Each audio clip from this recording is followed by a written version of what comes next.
Hello students, welcome back to AS के classes. Students, यहाँ आपके सामने है एक अभ्यास प्रश्न पत्र जिसका कि सेट क्रमांक 1 हम यहाँ पे देख रहे हैं। इसका पार्ट फर्स्ट पहले अपलोड कर दिया गया था जिसमें कि सारे ऑब्जेक्टिव टाइप क्वेश्चंस को कवर कर दिया गया। जैसा कि आपका जो अर्धवार्षिक परीक्षा का एग्ज़ाम है वो 9 दिसंबर से शुरू होने वाला है और उसमें जो आपका फर्स्ट पेपर है वो फिजिक्स का होगा। तो ये फर्स्ट पेपर के लिए आपके जो भी इम्पोर्टेंट क्वेश्चंस हैं सिलेबस के अकॉर्डिंग उनके हिसाब से ये प्रैक्टिस पेपर तैयार किया गया है और इसको यदि आप पूरा सॉल्व करते हैं तो डेफिनेटली आपको आपके एग्ज़ाम में बहुत हेल्प होने वाली है। तो चलिए हम यहाँ पे वीडियो को शुरू करते हैं और देखते हैं ऑब्जेक्टिव टाइप के बाद यहाँ पे आपका जो क्वेश्चंस हैं 2 नंबर के वो कौन से और किस प्रकार के क्वेश्चंस पूछे गए। इस वीडियो में मैं आपको सारे आंसर्स भी बताने वाली हूँ। यदि आपने वीडियो को लाइक नहीं किया है तो वीडियो को लाइक ज़रूर कर लें और इसका पीडीएफ आपको डिस्क्रिप्शन बॉक्स से जाके डाउनलोड कर लेना है। अब यहाँ पे हम देखेंगे प्रश्न क्रमांक 6 जो है वो कहता है कि एक समान तथा परवर्ती त्वरण को परिभाषित कीजिए। तो चलिए यहाँ पे हम इसका उत्तर देख लेते हैं। ये रहा इसका उत्तर। यहाँ पे एक समान त्वरण की परिभाषा दी गई है और यहाँ पे परिवर्ती त्वरण। यदि पीडीएफ डाउनलोड करने में कोई दिक्कत आती है तो आप इसका स्क्रीनशॉट भी ले सकते हैं। उसके बाद आते हैं हम नेक्स्ट क्वेश्चन पर। इसके अथवा में पूछा गया सदिशों के योग संबंधी त्रिभुज का नियम लिखना है। क्योंकि ये 2 अंकीय प्रश्न है तो हम इसमें 2 अंक के अकॉर्डिंग ही लिखेंगे। तो यहाँ पे हम क्या करेंगे कि ये जो त्रिभुज नियम है उसको बता देंगे और एक यहाँ पे डायग्राम बना देंगे। तो ये रहा यहाँ पे सदिशों का जो योग संबंधी त्रिभुज नियम था वो। उसके बाद फिर यहाँ पे हम देखेंगे तो ये रहा इसका डायग्राम। उसके बाद यहाँ पे नीचे जो फॉर्मूला है वो भी आपको लिख देना है। अब देखते हैं हम नेक्स्ट क्वेश्चन। अगला प्रश्न है प्रश्न क्रमांक 7। जड़त्व से आप क्या समझते हैं? अर्थात इसकी आपको परिभाषा देना है। तो ये देखिए यहाँ पे आपको जड़त्व की परिभाषा और उसके साथ साथ यहाँ पे विराम अवस्था का जो जड़त्व है और गति का जड़त्व, दोनों ही जड़त्व के जो प्रकार हैं वहाँ पे आपको इनकी परिभाषा भी देखने को मिलेगी। तो इसको भी एक बार ज़रूर पढ़ लीजिए। अब नेक्स्ट क्वेश्चन दिया हुआ है 2 सदिशों के सदिश गुणा यानी कि क्रॉस जो गुणनफल है उसके कोई 2 गुण लिखिए। तो ये देखिए यहाँ पे 2 यहाँ गुण आपको लिखे हुए हैं। इनको अच्छे से पढ़ के याद कर लीजिए। इससे जुड़ी कुछ और बातें इनको भी आप पढ़ सकते हैं। तो स्क्रीनशॉट्स ले लीजिए। उसके बाद हम आगे बढ़ते देखते हैं नेक्स्ट क्वेश्चन। अगला प्रश्न है प्रश्न क्रमांक 8। प्रश्न क्रमांक 8 कहता है कि जी यानी कि स्मॉल जी तथा कैपिटल जी में कोई 2 अंतर आपको लिखना है। उसके अथवा में प्रश्न दिया हुआ है तापीय प्रसार क्या है। तो ये दोनों प्रश्नों को हम देख लेते हैं। तो यहाँ पे गुरुत्वाकर्षण नियतांक और साथ में गुरुत्वीय त्वरण, इन दोनों में अंतर दिया गया है। तो यहाँ पे कुल मिला के 6 अंतर है। इनमें से आप कोई भी 4 अंतर अच्छे से याद कर लीजिए। उसके बाद फिर है तापीय प्रसार किसे कहते हैं। तो 3 लाइन का ये उत्तर है। इसको अच्छे से पढ़ के समझ के याद कर लीजिए। अब उसके बाद बढ़ते हैं आगे और देखते हैं अगला प्रश्न। अगला प्रश्न है प्रश्न क्रमांक 9। वीन का विस्थापन नियम लिखिए। तो ये रहा इसका उत्तर। अब देखते हैं अगला प्रश्न। तो अगला प्रश्न जो अथवा में है वो है विमीय विश्लेषण का उपयोग लिखिए। तो यहाँ पे 4 उपयोग दिए गए हैं जो अति महत्वपूर्ण है। इनको अच्छे से आप समझ के पढ़ लीजिए। अब आते हैं अगले प्रश्न पर। प्रश्न क्रमांक 10। प्रश्न क्रमांक 10 में पूछा गया है आपेक्षिक वेग किसे कहते हैं। तो यहाँ पे आपेक्षिक वेग की आपको परिभाषा लिखना है। उसके अथवा में है कोणीय वेग किसे कहते हैं। तो दोनों ही प्रकार के जो वेग हैं उनके बारे में इनकी परिभाषा हम यहाँ पे देख लेते हैं। तो ये रहा यहाँ पे आपकी आपेक्षिक वेग की परिभाषा। उसके बाद फिर हम देखते हैं कोणीय वेग। तो यहाँ पे कोणीय वेग को समझाया गया है, साथ में इसका यहाँ पे मात्रक भी दिया गया है। तो रेडियन प्रति सेकंड इसका मात्रक है। इसको भी ध्यान में रखिए क्योंकि ये 1 नंबर के ऑब्जेक्टिव में खाली स्थान में या फिर सही विकल्प में पूछा जा सकता है। अब उसके बाद आ जाते हैं प्रश्न क्रमांक 11 पे। प्रश्न क्रमांक 11 में पूछा गया है, एक न्यूटन बल को परिभाषित कीजिए। तो ये रहा आपके सामने इसका उत्तर। एक न्यूटन बल की यहाँ परिभाषा लिखी हुई है, तो इसको अच्छे से ध्यान रख लीजिए और साथ में इसका मात्रक आप अच्छे से समझ लीजिए कि यहाँ पे जो मात्रक है इसका वो है, अर्थात कि किसका मात्रक है। तो ये जो है वो बल का मात्रक है और ये ज़रूर आपसे पूछा जाता है, तो ये इसको कैपिटल एन से डिनोट करते हैं, तो ये भी आप ध्यान में रखिए। अब उसके बाद हम आते हैं अगले प्रश्न पर।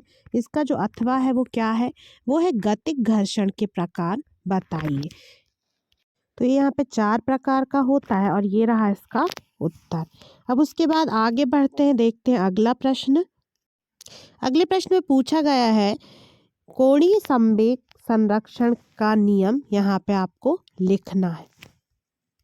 तो ये रहा यहाँ पे उसका उत्तर। कोणीय संवेग संरक्षण का नियम, साथ में इसका सूत्र, मात्रक, सब कुछ यहाँ दिया गया है। इसको एक बार अच्छे से आप पढ़ लीजिए, समझ लीजिए और याद कर लीजिए। इसका जो अथवा है वो है, कोणीय संवेग तथा बल आघूर्ण में संबंध स्थापित कीजिए।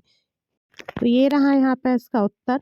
कोणीय संवेग और बल आघूर्ण में ये है संबंध।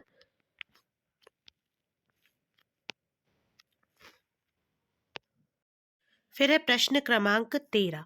प्रश्न क्रमांक 13 में पूछा गया है कि मूल मात्रक तथा व्युत्पन्न मात्रक में आपको यहाँ पे अंतर बताना है।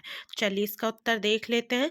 ये रहे 3 अंतर, मूल मात्रक और व्युत्पन्न मात्रक में, तो इनको भी अच्छे से आप याद कर लीजिए। अब उसके बाद इसका अथवा है। अथवा में क्या पूछा गया है, अथवा में पूछा गया है यहाँ पे कि शक्ति की परिभाषा आपको लिखना है, साथ में इसका मात्रक लिखना है और इसका विमीय सूत्र भी लिखना है। ये आपका अंतिम 2 अंकीय प्रश्न है, इसके बाद आपके 3 अंक के प्रश्न शुरू हो जाएंगे। तो ये रही शक्ति की परिभाषा, ठीक है।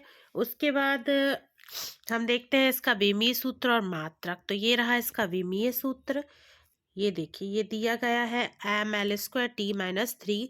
उसके बाद यहाँ पे शक्ति का जो मात्रक है वो देख लेंगे, तो वो जूल पर सेकेंड और उसको बोला जाता है वॉट। तो ये मात्रक और विमीय सूत्र दोनों हो गए। अब देखते हैं अगला प्रश्न, प्रश्न क्रमांक 14। प्रश्न क्रमांक 14 कहता है कि प्रत्यास्थ व सुघट्ट पदार्थ दोनों में आपको अंतर लिखना है। तो इसका उत्तर देख लेते हैं।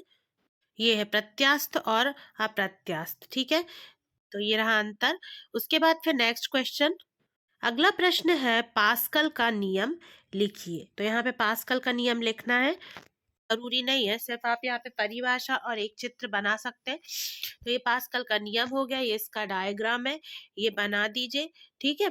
तो इसके बाद देख लेते हैं अगला प्रश्न।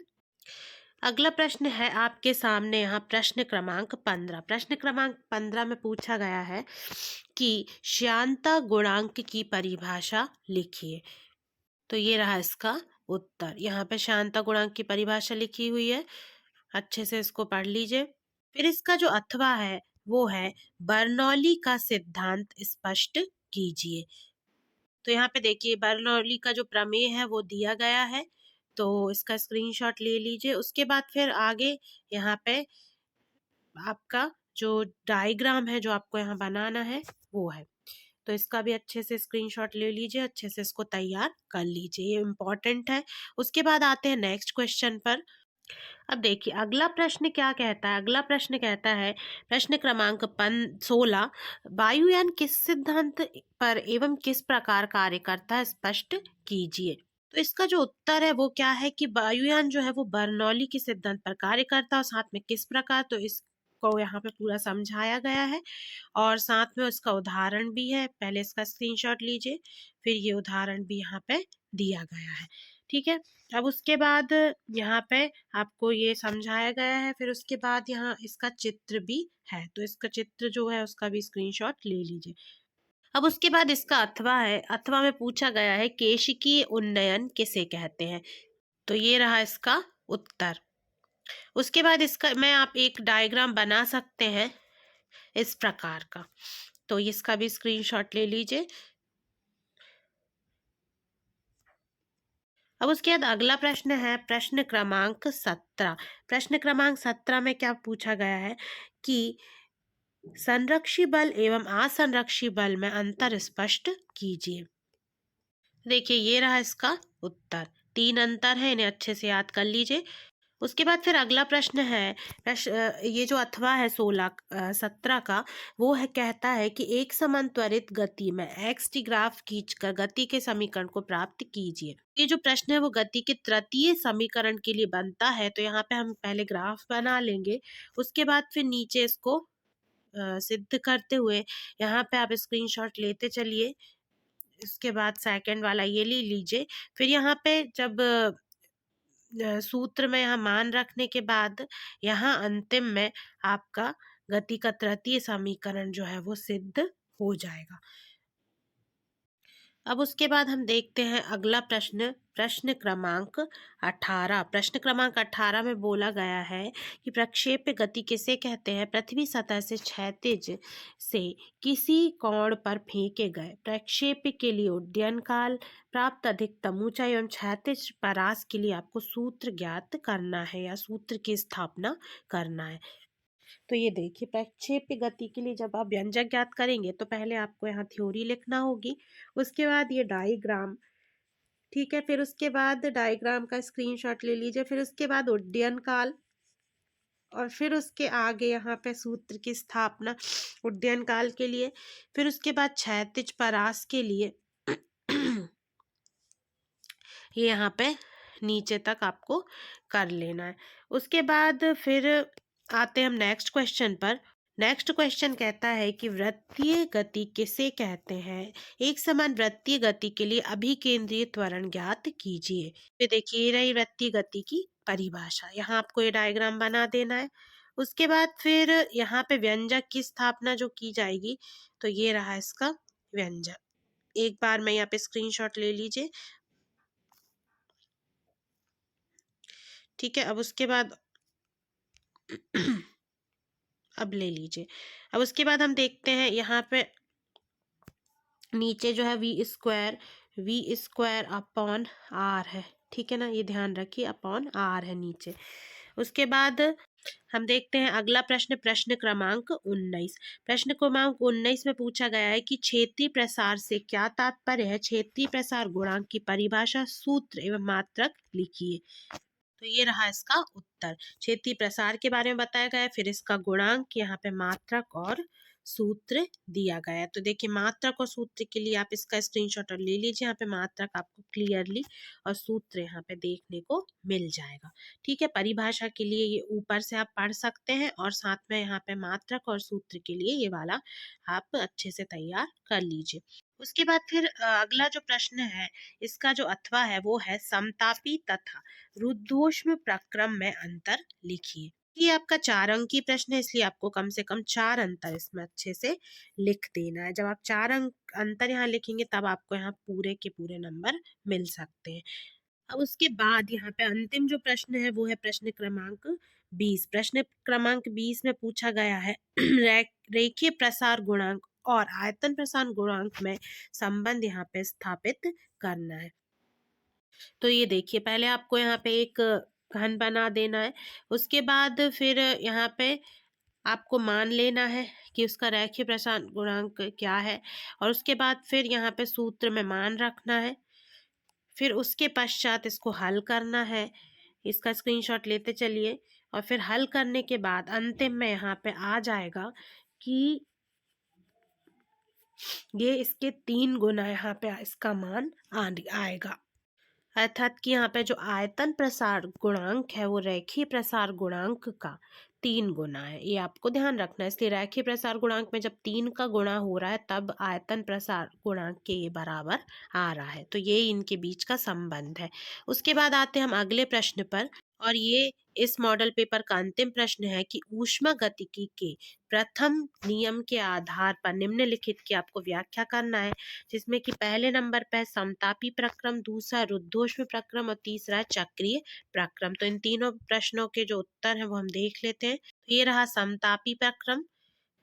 उसके बाद फिर आगे है यहाँ ये रुद्धोष्म प्रक्रम और चक्रीय प्रक्रम। तो एक एक करके ले लीजिए। ये है रुद्धोष्म प्रक्रम, स्क्रीनशॉट ले लीजिए। उसके बाद ये है चक्रीय प्रक्रम। तो यहाँ पे आपका जो मॉडल पेपर था 11th क्लास का फिजिक्स का, तो वो यहाँ कंप्लीट हो गया है। अब उसके बाद मिलते हैं नेक्स्ट वीडियो में, नेक्स्ट जो आपका सब्जेक्ट है उसके मॉडल पेपर के साथ। वीडियो को ज़्यादा से ज़्यादा लाइक करिए, कमेंट ज़रूर करिए। मिलते हैं नेक्स्ट वीडियो में। Thanks for watching this video.